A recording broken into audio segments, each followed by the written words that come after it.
चलिए दोस्तों, आज मैं आप लोगों को बताऊंगा उत्तल दर्पण को अपसारी दर्पण और अवतल दर्पण को अभिसारी दर्पण क्यों कहा जाता है।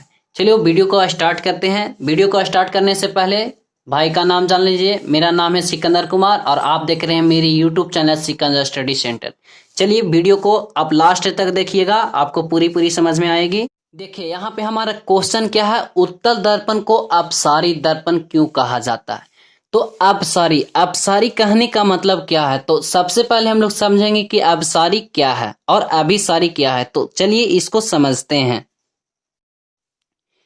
देखिए अभिसारी किरण पुंज हम लोगों को क्लास 10th के फिजिक्स चैप्टर नंबर 1 प्रकाश का परावर्तन में पढ़ना है अपसारी किरण पुंज। तो अपसारी किरण पुंज किसे कहते हैं, सबसे पहले इसको हमको समझना है।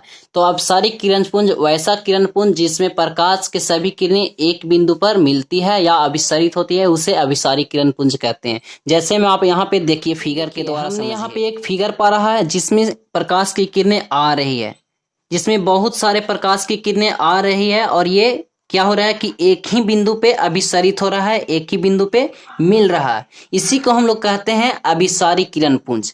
क्या कहते हैं, अभिसारी किरण पुंज। समझ में आ रहा है, वैसा किरण पुंज जिसमें प्रकाश की सभी किरणें एक बिंदु पे मिलती है या अभिसरित होती है, उसे क्या कहते हैं, अभिसारी किरण पुंज कहते हैं। और अपसारी किरण पुंज किसे कहते हैं, तो अपसारी किरण पुंज बिल्कुल इसके उल्टा होता है। क्या होता है, उल्टा होता है।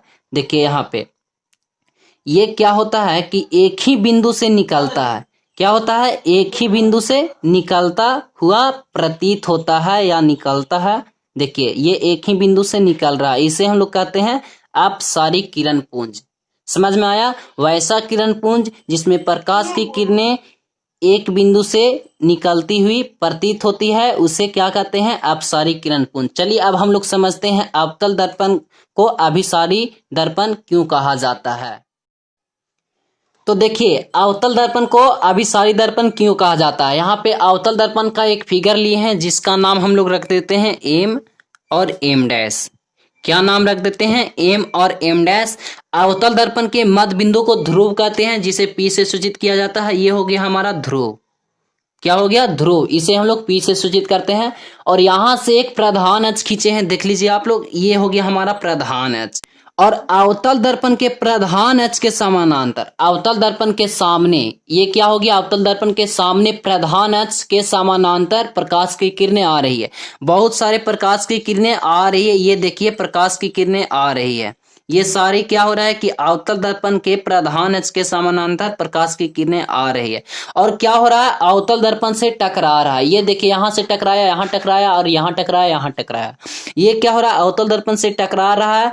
तो टकराने के बाद प्रधान अक्ष के किसी एक बिंदु पे क्या हो रहा है, अभिसरित हो जाती है। सारी प्रकाश की किरणें एक बिंदु पे अभिसरित हो जाती है, जिसे हम लोग क्या कहते हैं, फोकस कहते हैं। क्या कहते हैं, फोकस कहते हैं। तो आप लोग यहाँ पे देख पा रहे होंगे कि अवतल दर्पण के सामने प्रधान अक्ष के समानांतर आने वाली प्रकाश की किरणें एक ही बिंदु पे अभिसरित हो जाती है, इसलिए हम लोग अवतल दर्पण को अभिसारी दर्पण कहते हैं। समझ में आया, अवतल दर्पण को अभिसारी दर्पण क्यों कहते हैं। हम लोग बहुत कंफ्यूज होते हैं अवतल दर्पण और उत्तल दर्पण में। अवतल दर्पण को अभिसारी दर्पण कहते हैं या उत्तल दर्पण को अभिसारी दर्पण कहते हैं, इसमें बहुत कंफ्यूज होते हैं। आप लोग कंफ्यूज मत होइएगा, अवतल दर्पण को अभिसारी दर्पण कहते हैं और उत्तल दर्पण को अपसारी दर्पण कहते हैं। क्यों कहते हैं, आप लोग यहाँ पे देख चुके हैं। ये देखिए प्रकाश की किरणें यहाँ पे उत्तल दर्पण से टकरा रहा है और ये सीधा एक ही बिंदु पे क्या हो रहा है, अभिसरित हो रहा है। क्या हो रहा है, एक ही बिंदु पे अभिसरित हो रहा है। ये सारी प्रकाश की किरणें निकलकर आ रही है और एक बिंदु से अभिसरित हो रही है। देखिए यहाँ पे लैंग्वेज भी आप लोग देख लीजिए। अगर जो आप लोग लैंग्वेज लिखना चाहते होंगे तो वीडियो को रोककर आराम से लिख लीजिए। अवतल दर्पण को अभिसारी दर्पण कहते हैं क्योंकि अवतल दर्पण के प्रधान अक्ष के समानांतर आने वाली सभी प्रकाश की किरणें दर्पण से परावर्तन के बाद एक ही बिंदु पे अभिसरित होती है, अतः अवतल दर्पण को अभिसारी दर्पण कहा जाता है। आप लोग यहाँ पे फिगर भी देख लीजिए और फिगर को भी छाप लीजिएगा। चलिए इसके बाद आता है हमारा उत्तल दर्पण को अपसारी दर्पण क्यों कहा जाता है। तो चलिए बारी बारी से उसे भी हम लोग, चलिए अब हम लोग समझते हैं उत्तल दर्पण को अपसारी दर्पण क्यों कहा जाता है। तो यहाँ पे समझने के लिए हम एक उत्तल दर्पण लिए हैं और उत्तल दर्पण के मध्य बिंदु को ध्रुव कहते हैं। ये देखिए उत्तल दर्पण का मध्य बिंदु हो गया, जिसे हम लोग पी से सूचित करते हैं, जिसे हम लोग इंग्लिश में पोल कहते हैं। और यहां से ये क्या किए हैं कि प्रधान अक्ष खींचे हैं। ये क्या हो गया हमारा प्रधान अक्ष हो गया। क्या हो गया प्रधान अक्ष।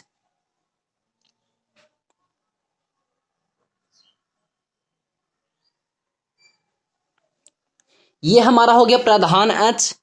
और उत्तल दर्पण के सामने प्रधान अक्ष के समानांतर प्रकाश की किरणें, बहुत सारे प्रकाश की किरणें ये आ रही है। देख लीजिए ये क्या हो रहा है कि प्रकाश की किरणें प्रधान अक्ष के समानांतर उत्तल दर्पण के सामने से आ रहा है। और आने के बाद ये दर्पण से टकरा रहा है, तो दर्पण से टकराएगा तो क्या होगा परावर्तन तो होगा। परावर्तन के बाद क्या होता है कि ये एक बिंदु से क्या हो रहा है कि एक बिंदु पे पड़ता है, पड़ने के बाद एक ही बिंदु से क्या हो रहा है ये निकलता हुआ प्रतीत होता है। क्या होता है एक ही बिंदु से निकलता हुआ प्रतीत होता है। ये देखिए निकलता हुआ प्रतीत हो रहा है। आप लोग फिगर में देख सकते हैं यहाँ पे कि एक ही बिंदु से क्या हो रहा है निकलता हुआ प्रतीत हो रहा है। तो प्रतीत हो रहा है, इसी को हम लोग कहते हैं उत्तल दर्पण को अपसारी। अपसारी कहने का मतलब क्या होता है कि एक बिंदु से निकलना। और अभिसारी कहने का मतलब क्या होता है कि एक ही बिंदु पे अभिसारित होना। समझ में आ रहा है। तो इसीलिए हम लोग कहते हैं उत्तल दर्पण को अपसारी दर्पण। देख लीजिए यहाँ पे मैं लैंग्वेज भी लिख चुका हूं। आप लोग अगर जो लैंग्वेज लिखना चाहते हैं तो वीडियो को रोककर आराम से लिख सकते हैं। उत्तल दर्पण को अपसारी दर्पण कहते हैं क्योंकि उत्तल दर्पण के प्रधान अक्ष के समानांतर आने वाली प्रकाश की किरणें दर्पण से परावर्तन के बाद प्रकाश की सारी किरणें एक ही बिंदु से निकलता हुआ प्रतीत होता है। इसलिए अतः यहाँ पे लिख दी है अतः उत्तल दर्पण को अपसारी दर्पण कहा जाता है। ये क्वेश्चन बहुत ही इंपॉर्टेंट है 5 नंबर के लिए, तो आप लोग भूलिएगा मत।